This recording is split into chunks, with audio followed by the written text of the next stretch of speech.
موقع پر وضو کرنا ضروری ہوتا ہے، فرض ہوتا ہے۔ ایک تو یہ ہے کہ وضو نماز کے لیے ضروری ہوتا ہے نا، اگر آپ نماز پڑھو گے بغیر وضو کے تو نماز نہیں ہوگی، ٹھیک ہے۔ ہمیں اب یہ سمجھنا ہے قرآن عظیم چھونے کے لیے وضو کرنا فرض ہے، قرآن پاک چھونے کے لیے، ٹچ کرنے کے لیے۔ اگر کوئی بغیر چھوئے قرآن کو پڑھتا ہے، بغیر ٹچ کیے قرآن کو پڑھتا ہے تو وہ بغیر وضو قرآن کو پڑھ سکتا ہے۔ اگر وہ قرآن کو ٹچ کرے گا، پیج کو لوٹے گا یا اسے ہاتھ میں پکڑے گا، اسے چھوئے گا تو پھر بغیر وضو نہیں چھو سکتے۔ تو وضو کرنا کیا ہے؟ فرض ہے، فرض ہے، فرض ہے۔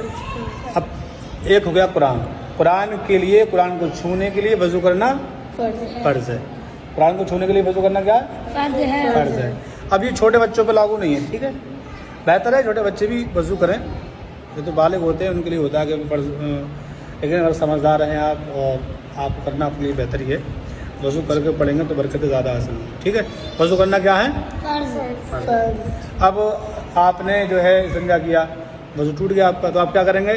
تو آپ استنجا کر کے ڈائریکٹ پڑھنے نہیں بیٹھیں گے، قرآن کو چھوئیں گے نہیں، پہلے آپ وضو کریں گے پھر آپ پڑھنے بیٹھیں گے، ٹھیک ہے نا، بات سمجھ رہے ہیں؟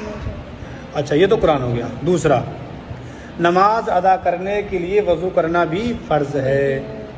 نماز ادا کرنے کے لیے بھی کیا ہے؟ وضو کرنا فرض ہے۔ سجدہ تلاوت کرنے کے لیے بھی وضو کرنا فرض ہے۔ سجدہ تلاوت کیا ہوتا ہے معلوم ہے؟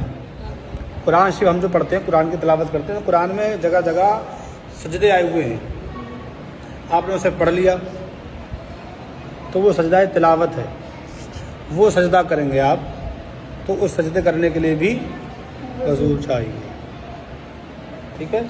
تو 3 موقعوں پر وضو کرنا کیا ہے؟ فرض ہے۔ پہلا کون سا تھا؟ قرآن پاک کو چھونے کے لیے، ٹچ کرنے کے لیے وضو کرنا فرض۔ دوسرا کیا ہے؟ ادا کرنے کے لیے وضو کرنا فرض ہے۔ تیسرا کیا ہے؟ سجدہ تلاوت کرنے کے لیے۔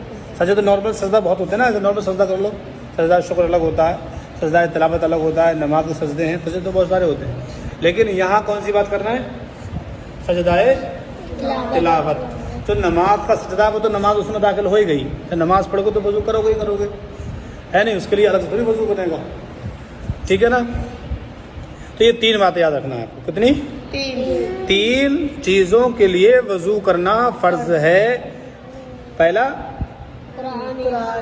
جی ویری گڈ۔ دوسرا نماز ادا کرنے کے لیے، یہ کہنا آپ پوری بات۔